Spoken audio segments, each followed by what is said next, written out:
Yes my dear student, welcome. तो class 7 के बालक, आपको पता है कि आपका syllabus from unit 11 to unit 15 तक है।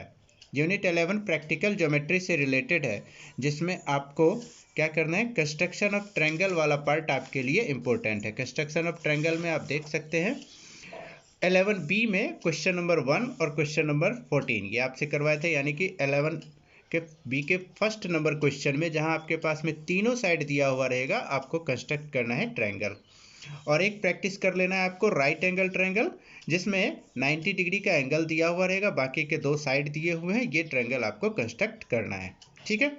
तो यदि आप इतना कर लेते हैं तो एग्जाम के पॉइंट ऑफ व्यू से ये आपके लिए तैयारी हो जाएगा। ओके, अब देखिए इसके बाद जो नेक्स्ट यूनिट है जो कि 12, उसमें आपको सिमेट्री रिलेटेड प्रॉब्लम है। अब सिमेट्री से रिलेटेड प्रॉब्लम में कैसे क्वेश्चन टीचर दे सकते हैं, तो इसमें वो पूछ सकते हैं कि कोई भी जो ज्योमेट्रिकल फिगर है उसमें कितनी सिमेट्री हैं। फॉर एग्जांपल आप देख सकते हैं 12A का क्वेश्चन नंबर 7, जहां पर आपको बतलाना है number of line of symmetry for the following figure. Circle में कितने लाइन ऑफ सिमेट्री है, रोम्बस में कितने, रेक्टेंगल में कितने, पैरेललोग्राम में कितने। तो इससे क्या हो जाएगा कि आपका टेस्ट भी हो जाएगा और टीचर को ये भी पता चल जाएगा कि आपने सिमेट्री टॉपिक को पढ़ा है या नहीं पढ़ा है, ठीक है। तो इसमें क्वेश्चन नंबर 7 आपके लिए इंपॉर्टेंट है, क्लास में हमने बतलाया भी था। इसे ध्यान में, इसे निश्चित रूप से रिवाइज कर लेंगे। ओके, फिर आप देख सकते हैं ऑब्जेक्टिव टाइप क्वेश्चन, जो एमसीक्यू क्वेश्चन आएगा वो आपको, उसके लिए हमने वर्कशीट वाले क्वेश्चन को समझाया था कि आप वर्कशीट में जो क्वेश्चन दिया हुआ है 11 टू 15 में उसे पढ़ना है। ध्यान देने के लिए आप इसमें सिमेट्री वाले पार्ट को देख सकते हैं कि किसमें कितने सिमेट्री हैं, उसी से रिलेटेड इस चैप्टर का एमसीक्यू भी आ सकता है, ठीक। ये हो गया आपके लिए। फिर इसके बाद वाला जो यूनिट है, जिसमें यूनिट 13 क्या चीज़ है, सॉलिड शेप से रिलेटेड।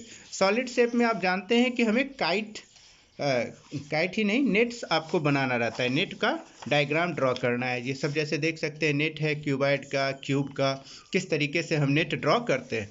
अब इससे रिलेटेड क्वेश्चन आप देख सकते हैं 13C में क्वेश्चन नंबर 1, जहाँ पर आपको नेट ऑफ क्यूब ड्रॉ करना है, ठीक है।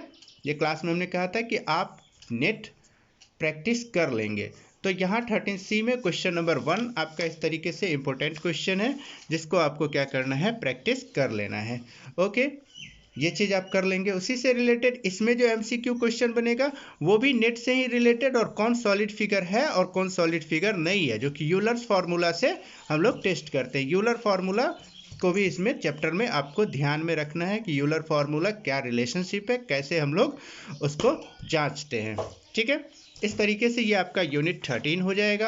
अब देखिए यूनिट 14 जो कि इम्पोर्टेंट चैप्टर है, और इससे रिलेटेड हमने आपको वीडियो में बनाया भी है, जिसमें क्वेश्चन आपको दिया था क्लास में। आपसे हमने 14A का क्वेश्चन प्रैक्टिस करवाया है, 5 नंबर क्वेश्चन, 7 नंबर क्वेश्चन, है ना। इसी तरीके से देखिए फार्मर वाले का क्वेश्चन नंबर 10, ये सब वो क्वेश्चन है जो क्लास में करवाए हैं और इम्पोर्टेंट भी है, इसे आपको कर लेना है। इसी तरीके से 14B में पाथ से रिलेटेड, पाथ वाला रिलेटेड, जो कि देखिए यहाँ पर क्वेश्चन नंबर 1, इसे आपको प्रैक्टिस कर लेना है 14B में, जिससे आपका पाथ निकालने का प्रैक्टिस हो जाएगा।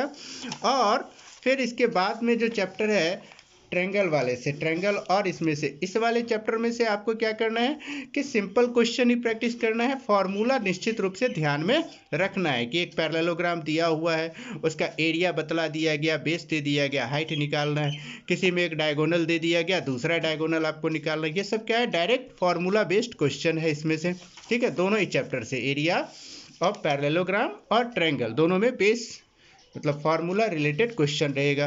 ओके, 14E और F के लिए हमने जो पिछला वीडियो बनाया था जिसमें सर्कल वाले क्वेश्चन, वो आपका बना हुआ है, वहाँ पर देख लेंगे, इससे आपका 14E और F आपका प्रैक्टिस हो जाए। ओके, ये आपका सबसे इम्पोर्टेंट क्वेश्चन था और अधिकतर क्वेश्चन उसी से आपका आया हुआ भी है। इसके बाद आपका आ गया स्टैटिक्स वाले चैप्टर में से।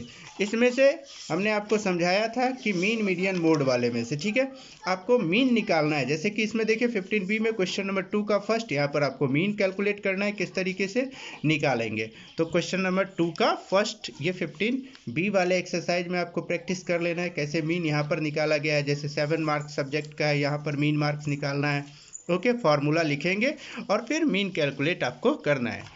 मीडियन वाले प्रॉब्लम जिसमें आपको क्लास में हमने क्वेश्चन नंबर 4 और 5 बच्चे पूछे भी थे और हमने कहा भी था कि ये 4 और 5 आपके लिए इंपॉर्टेंट है, तो इसमें से 4 और 5 ये आपका 15C में इसे आपको प्रैक्टिस करना है, इससे आपका मीडियन का अच्छे से प्रैक्टिस हो जाएगा। ठीक है, फिर आपका ग्राफ वाला पोर्शन आता है। ग्राफ वाले पोर्शन में हमने कहा था कि आपको बार ग्राफ बनाने आना चाहिए। ठीक है, जैसे देख सकते हैं आपको क्लास में कर लेते हैं कि क्वेश्चन नंबर 8 को देख लेना है और 6 को देख लेना है, इसमें से क्वेश्चन नंबर 8। ठीक है, ये फोकस करना है। 15F इसके बाद वाले में जो है ग्राफ से रिलेटेड है, ये आपको कर लेना है, यानी कि ये ग्राफ रिलेटेड जो आपको प्रॉब्लम हमने समझाया है 8 नंबर प्रॉब्लम वो कर लेंगे।